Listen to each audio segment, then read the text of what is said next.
Hey, I'm Colin Plume, and today it's Self-Made Millionaire Tips with my friend, celebrity chef Jason Full of Love, who we've known each other for 6, 7, 8 years now, Long and time. a long time. And It was actually 10 because it was Ross's 40th birthday party and he just had his 50th. oh, that's right. Yeah. That's right. Yeah, It's a yeah. good memory. Yeah, that is a good memory. Yeah, yeah. He's not sleep deprived like me, I guess. I am a little bit, so a little hungover, but no, it's fine. Yeah. That's all good though. That's Hey, all. That's back from Palm Springs. yeah. It's, You gotta all enjoy good. it. Yeah. You gotta enjoy it. Yeah. Back to work. Or I guess you were working in Palm Springs too. Yes. So you're always and working. working tonight also, And but you're it's working fine. Oh, wow. It's all good. Always working. It's all good. So Jason is a celebrity chef. I got referred. We started working together, doing a number of things, and over the last 10 years, your career has gone in so many different directions. You've done so many things. It's amazing. And most recently, the Grammys. Yeah, absolutely. Incredible. How was that experience? That was crazy. So I had done the Emmys like 9 times as like a chef helper for Patina Restaurant Group, and I'd done the Grammys one other time. So I'd had experience doing these like large events for like 5,000 people, but it was the first year where it was like my menu, my team. Oh, wow. Yeah, I was a featured chef. I did the press for it. It was pretty, it was amazing. It was an amazing experience. Was it when you're cooking for that many people? Did you want to go safe, or did you got to challenge yourself? I mean, these are people that eat a lot of great food, Yeah. right? So Yeah. it's not a normal crowd. Yeah, what's interesting about me is I always have this internal battle where like I want to do a menu that I know we can execute successfully that's going to taste well, right? But I also want to challenge myself and my staff to do things that are going to be a little tough to pull off. So I'm always trying to walk that fine line of like, this makes sense to do this, but it'd be a little bit harder if we also did this. So let's do the thing that's a little bit harder, just so we can keep building our skills and getting better at what we do. And that at the end of the day, we always pull it off. We always figure out how to do it. What was the dish that you got the most feedback from the Grammys about? Oh, one thing. So the theme was take flight. So it was like Caribbean and Latin and South Pacific food, kind of like tropical vacation foods. Yeah. So I did a Kokoda whitefish ceviche, which is a raw fish dish that me and my wife had in vacation in Fiji. And I put that on the menu, and it's not something I'd ever seen out here before. Yeah. And a couple like local Fijian people picked it up and started like retweeting it. So it was a big success. That Yeah. one. Yeah. And then ceviche could be that I can understand why that could be dangerous. Exactly. Yeah. Because that could go completely Horribly wrong. Horribly I've wrong. had bad ceviche Yes. on a beach somewhere, and it's not an experience I want to. And, sure. And so, how many people were you cooking for? 5,000. 5,000. So people. it was 5,000 people. We had 24 different menu items, including wow. dessert, and we had 56 food stations on the floor. Wow. Yeah. Plus we did like I think it was 12 different past apps at the beginning. Yeah. Okay. How many staff were underneath you during that event? I bought in the day of the event. I bought in 15 chefs that I've known for 10 years just to kind of help delegate things, and then below that we had about another 75 cooks.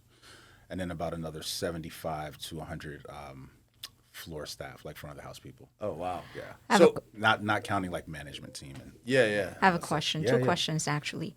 For contracts like this, I don't know if that's the right terminology. Do you earn a lot or do you do it for your portfolio? So for this specific event, I was contracted to be the guest chef, right? So I was working in conjunction with Levy because they have the contract to run the convention center, right? Okay. Which is where the Grammys is held. Okay. So I was kind of brought in to oversee the event in conjunction with them. So I was having to figure out how to do a working relationship with Levy, whose business model is mostly concessions. It's not like fine dining. Yeah. So that's why I also need to bring in a significant amount of my own help to kind of like oversee the project to make sure everything tasted well and went well. Yeah. Levy does. Do they do Crypto.com? Are they? I think they do like the stadiums. I know they do Dodger Stadium. Dodger too. Stadium. Yeah, okay. Yeah. So they don't do what we do. Right. But they have the contract there for that facility, so we had to work with them. Okay. Okay. Yeah. My It second makes it question. interesting. My second question is, did you bid for this or how did you get the job? So they wanted a chef that could do this type of food. I was contacted by someone, and they asked if I could do this type of food, and I said absolutely. Let's do a tasting. I did a tasting and it went really, really well, and I got it that way. So Did you know if they contacted anybody else? I am under the impression that they did. Do you know who they contacted? No, I do not. If I text you and ask you, He knows who it is. He doesn't want to release that information. Certain things we can't say, but yeah, maybe you can write it down and read it. Yeah. it rhymes with no. Nobody wants to be second place on this job. Yeah. Oh man, what have you seen? Have you seen a big uplift in awareness? Like, has anyone that was there like reached out, or like what have you seen? What kind of uptick in business? This is what I say about all these types of opportunities, and I say this to all my chef friends, and I'm sure you probably understand this as an entrepreneur. When you get an opportunity, it's your responsibility to maximize the opportunity, right? So no one's going to. You're going to get a big contract for a job, but I'm going to bring my own photographer, my own videographer. I'm going to call my contacts in the press to make sure everybody I know knows about it. Like, that's the way I approach everything that I get. So with that in mind, I wanted to make sure my network knew that I was doing this. Like, for instance, when I did the NBC Live show, I have a relationship with those guys. So I contacted Jessica personally. I was like, hey, I'm doing the Grammys. Can I come on your show and do a bid? And they were like, absolutely. Like I said, I bought in my own photographer and videographer. We did like a reel from that event, and we put it on our social media and just got it out to people. So I think that to answer your question, I'm not going to say that there was something specifically. I think that if we see a significant increase in business every year, and I think it's because of our consistency. Like, we're always doing something, and I'm always telling people what we're doing. Right. So regardless of what the situation is, I'm going to approach it that way. You're framing, so you're controlling the narrative. Exactly. And you're not letting, and which is unique, and I think that's the thing I've always been impressed about you is like with your social media, and you really do the photos. We did that retreat out in Palm Springs. Yeah. And I could see like you're making the food, but then you're like, oh, you saw this cool kind of outdoor barbecue. Yeah. And I walked up, and you were just I like, lit it. you lit it up, and you're like, oh, we're lighting this up. I don't know what I'm using it for, but you realize it was such a unique, Of course. visual opportunity. Yeah. And I think that what I find a lot of times is that you have these great artists that don't want to do that side of things. They just think I'll do great work, and it's going to come.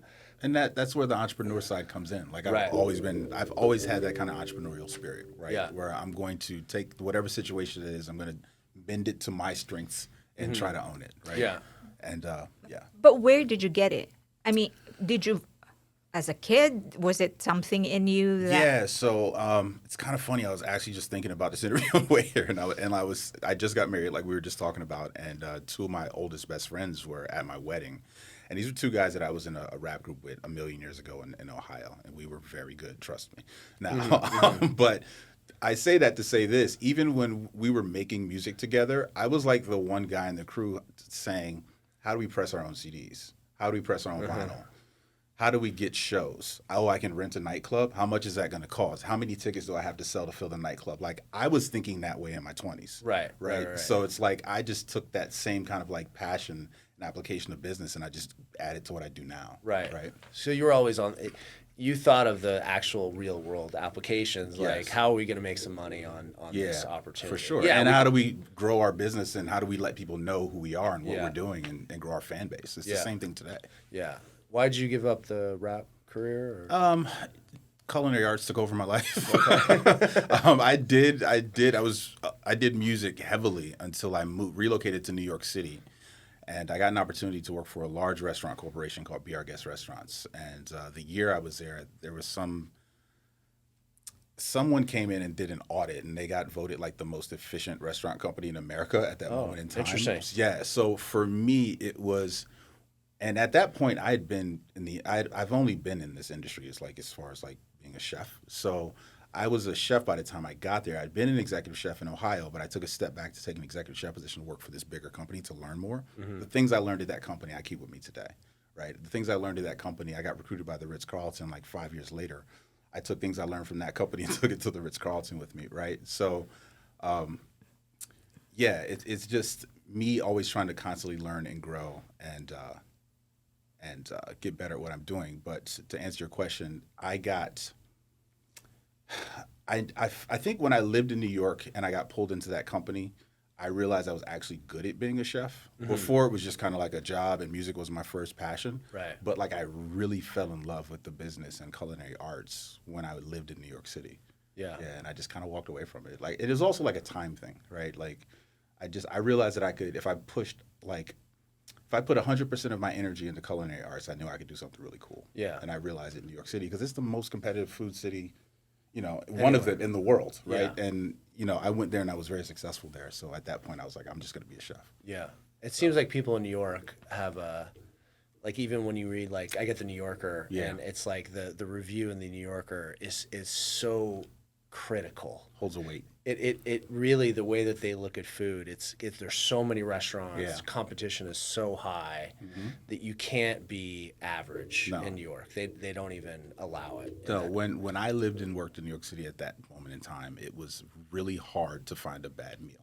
Like it was like if you went somewhere and it was bad, it wasn't around very long. Yeah, it didn't matter where. It could be a corner bodega to get a sandwich. Like everything was just good. It was just a different level. Yeah. Yeah. So you mentioned that one of the strengths or one of the secrets that you do is to make sure that everybody knows what you're doing all the time professionally. Is there any other tip you can provide or maybe based on your experience how you developed your network? Because network is important for you to get projects like this, right? For sure. Network is everything. I think I say this to my staff all the time, like chefs, in my industry's tough and you can be in a situation where you're not having the best time at a job or with an employer, whatever the case may be. Take the high road. Be the most stand-up, most professional person you can be in the most exhausting and stressful circumstances, and people will remember you for that always. And that's the one piece of advice that I can give you because in this industry, you're gonna deal with some real interesting people, I should say, right? At some interesting locations. And a lot of larger companies, they have kind of like a culture that's very insular and kind of toxic, but it's something that people just have grown used to in this business, right? And I think a lot of that came to the forefront in 2020 when COVID happened and everything closed. And then you heard people leaving the industry and not wanting to go back, right? Yeah. They wanted a better quality of life. They wanted better bosses. They wanted better benefits. And I think that at the time when 2020 happened, everybody's freaking out, including myself. But I was able to come out the other side of that on top. And I think that we're going to look back at that and what it did to our industry. And once we get recovered, I think it was a good thing. It shocked the industry. It shook up the industry. Yeah. I think, and I talk to my friends about this all the time. We always knew this, that most restaurants were 10 grand from going out of business. Right. In 2020, the world found out every restaurant was, 60% of restaurants are 10 grand from going out of business. But most people just didn't know that, right? Yeah, So, no, absolutely. I'm throwing out that number 60. Don't quote. But it's a lot. It's a high. It is it's a a lot. Yeah, they're just squeaking by. Yeah, there's a few bad months. Yeah, exactly. And they can't keep the lights on. Yeah. What's been the effect? Actually, this is great that you brought. What's been the effect on you hiring people? We've had you've cooked events, and I see you bring a different energy, which I think is great. And to kind of go through, I remember once in an event, like the power went out. Like there's just shit that happens. You have to be prepared for, or you got a kitchen and the stove doesn't work, or there's always something going on. That's hashtag chef life, man. That's happening all the time. Yeah, for sure. No stove, but you do. Get the lighters. What do you think? Like good, great chefs got out of the business, or do you think people that were average got out of the business, or like who stuck around? I guess is what I want to know. I think cream rises, right? So I think anybody that was truly good and passionate about what they do, because let's be honest, like most chefs get into this because they love to cook. I love to cook. I mean, you know that about me. Like, I just happen to be what I think kind of good at business also, right? And just have that kind of mindset. But cooking's my first love. So I think if you love something, you figure out a way to do it. And the older you get, you figure out a way to do it so it benefits your life, right? So it's not like controlling you in a sense. You have a little bit more control of it. To answer your question, I don't know what happened to most chefs. I've spoken to a lot of people in the last 2 years looking for chefs at places that pay well, big jobs. And they're like, we've been looking for a chef for 2 years and we can't find them. Up until talking to a bunch of my friends the last 2 years also, just trying to find like line cooks to come in, just like workstations, and everybody's paying like $5 more than what they were paying before Right, COVID, you right. know? For me, our situation's a little different. I've kind of whittled it down to like I have myself and 5 core employees, right?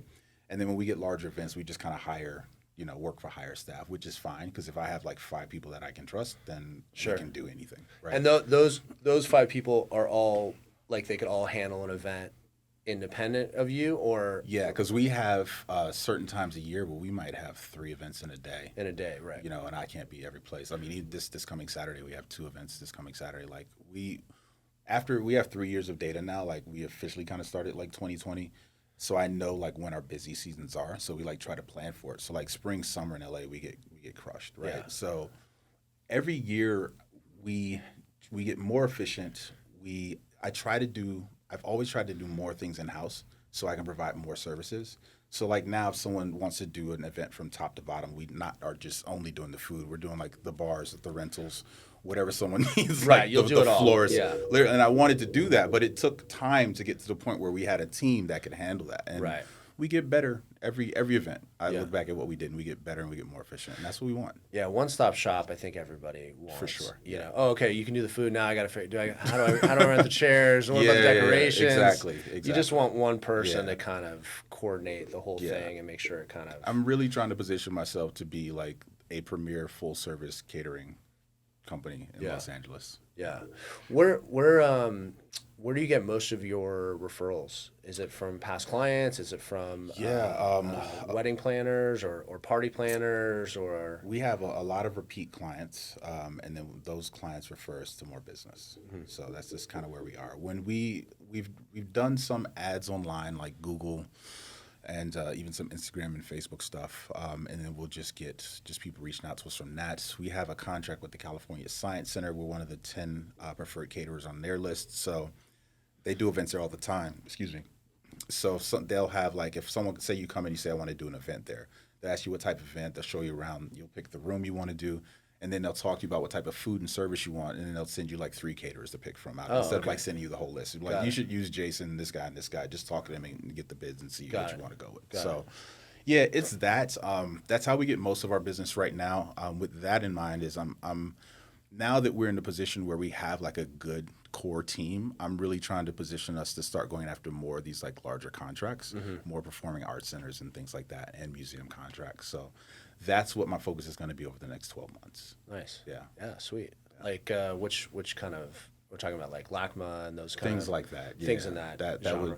That would be because I was executive chef at LACMA for Bettina for many years, and I have a great relationship with them. So, not saying that that's going to happen, but things like that. Yeah, nice.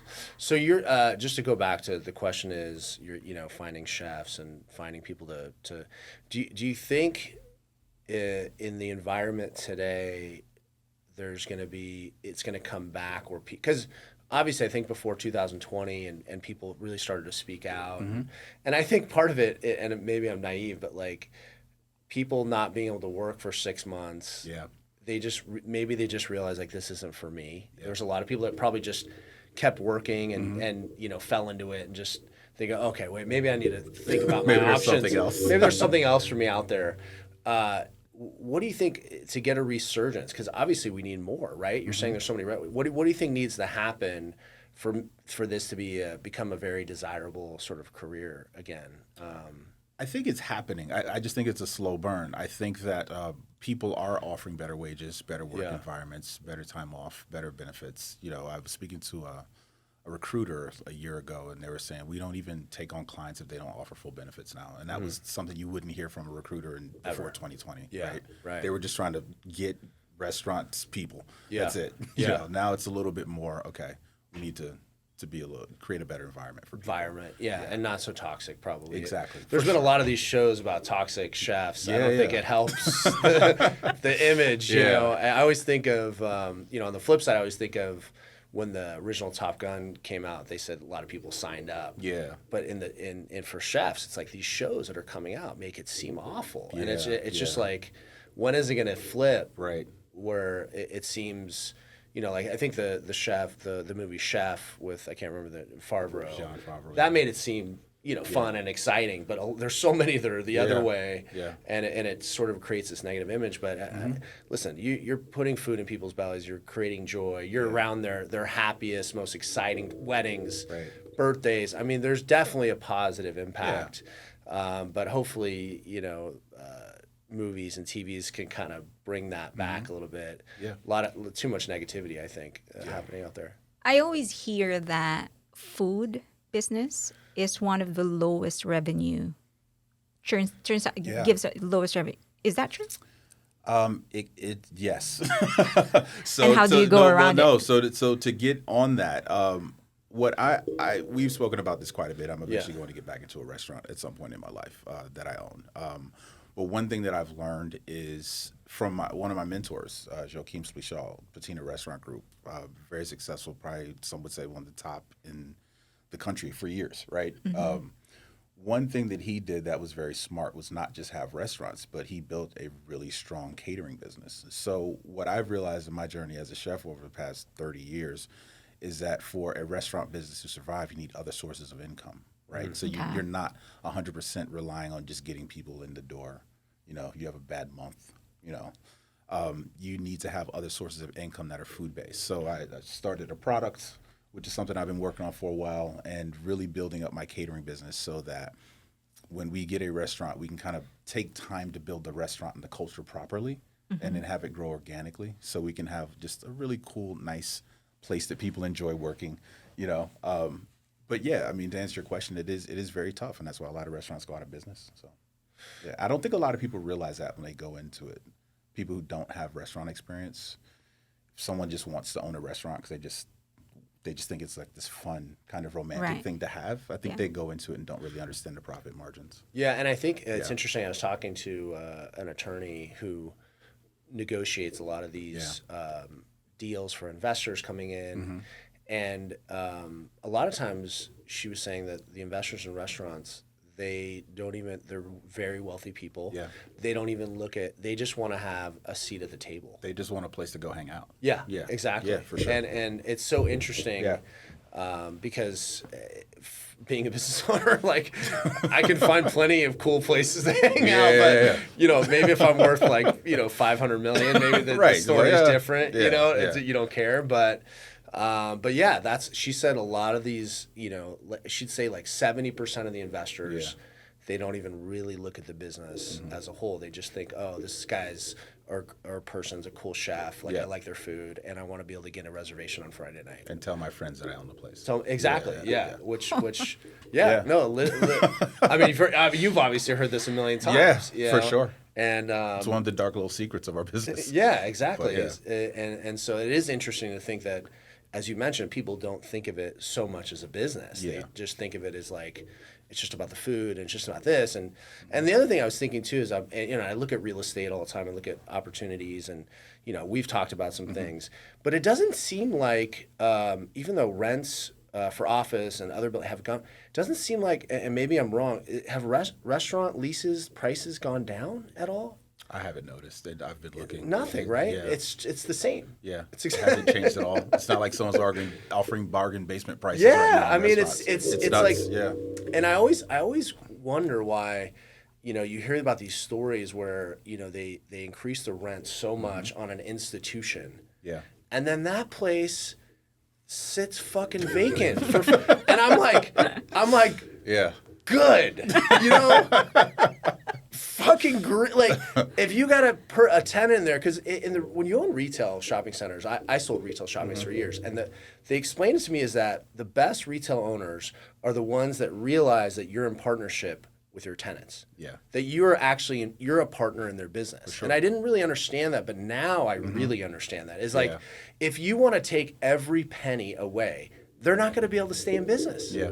It doesn't make sense. And then you're going to have an empty building. And then you're going to have by the way, to move in a new tenant, I mean, it's by the way, we haven't talked about it since, but whatever happened to that deal, that one we were looking at? That deal fell through, and then another person took it over, and then that spot just opened up, I want to say last week. And so it's vacant again? No, it's open now, but they don't have a liquor license. Remember that was part of that. Yeah. Oh, that was part of that deal. Was that he was like, oh, I already did it. Yeah. No. But I thought he had beer and wine, but he didn't have liquor. There's nothing there now. There's nothing. Yes. Okay. So So, I that's don't. gonna Something go happens. So we were looking at he was going to open we looked at a deal that he was going to take over, and where Manhattan Beach or Redondo It or was something. Hermosa. Hermosa, but, yeah. Like, yeah, they're all very close. Yeah. And we got kind of close to a deal, but the tenant was just totally full of it. I mean, we got some bad vibes. he wasn't telling the whole. He didn't tell the whole story, right? I mean, that was part of the whole thing, which I think happens. It happens. It happens in that thing. Yeah. Has there ever been a contract you were awarded that you end up not doing, or certain projects that you simply do not want to do?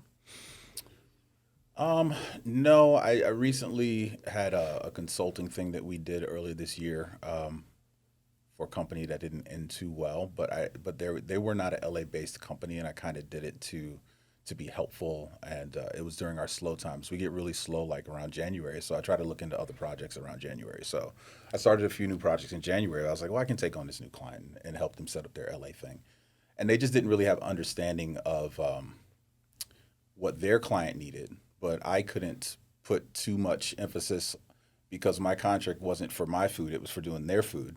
So I was like, well, I got to know what your client is looking for. So there was only so much I could do, and my hands were tied. But it just ended up being just a kind of a bad experience for me and my staff. Again, another learning experience. Also, at this point, I need to be very, very kind of like careful of what projects I get involved in. I get approached about things a lot now, but at this point, I also have a brand to protect that I'm very proud of, and I have staff that I need to protect too. So it was just a learning experience for us. Yeah, and time. I think I mean, like, how much time are you investing into something? How much it's worth? Right. Exactly. Like the Grammys, whether you made a fortune or you did okay or whatever, like that will be around. Yeah. Like that's on the resume. Yes. You can always drop that, Right, whenever you need to. And so that's something that it's worth diving Another into. really big thing we did this year is we did the inauguration for Karen Bass. Oh, really? Yeah. I didn't know that. We've done, I think, 7 events at the Getty House for the mayor this year, too. Oh, at the Getty House. Okay, cool. Yeah. All right. Well, I think we're coming up on time here. But yeah, Jason Full Love. You want to drop your Instagram? Yeah. It's Chef Fully Love on Instagram. You can message us there if you're looking for a caterer for your events or anything for your special events. Email info@jasongeorgeevents.com. And a personal testimonial, Jason is an incredible chef. We've done tons of cool events. He can make anything. I always ask, what about, I can do that. There's not one thing that I haven't. No, my favorite Colin story is I'm literally packing up my stuff and leaving to go to his house, and he's like calling me. I'm like, what's up, Colin? He's like, hey, can we add pizza? I'm like, yeah, you have like, what, you have a pizza oven? He's like, yeah, I got a pizza oven. I was like, all right, I'll make the dough right now. So I stopped and I made pizza dough, and it was well, great. and then so it's one of those, pizza, and we had used it a bunch of times, but it gets so hot that Sharon and I had just literally burned to the crisp, every pizza. And I didn't even did I ever tell you that Sharon burned off her eyelashes? No. Yes, okay. The first time we opened it, because it was, gas. Yeah. And we're like, it's not working. And Sharon put her head in there. Oh, no. And her eyelashes God. luckily she didn't catch on fire. Right, yeah. And that was like the first day we got this pizza oven. Her eyelashes just totally. So every time we're lighting it after we're lighting it from 6 feet away, and never could make it. So then Jason comes, the great party, and he's leaving, and he's like, "How's the pizza?" And he says to me, "How's the pizza?" And I go, "Yeah, pizza." He's like, "Yeah, I know how to make pizza." I'm like, of course, what an idiot. Thank you so much. No, of course. And then we're gonna get into We're gonna get into this. Yes. In the next one. All right. Cool. Thanks. Thanks, guys.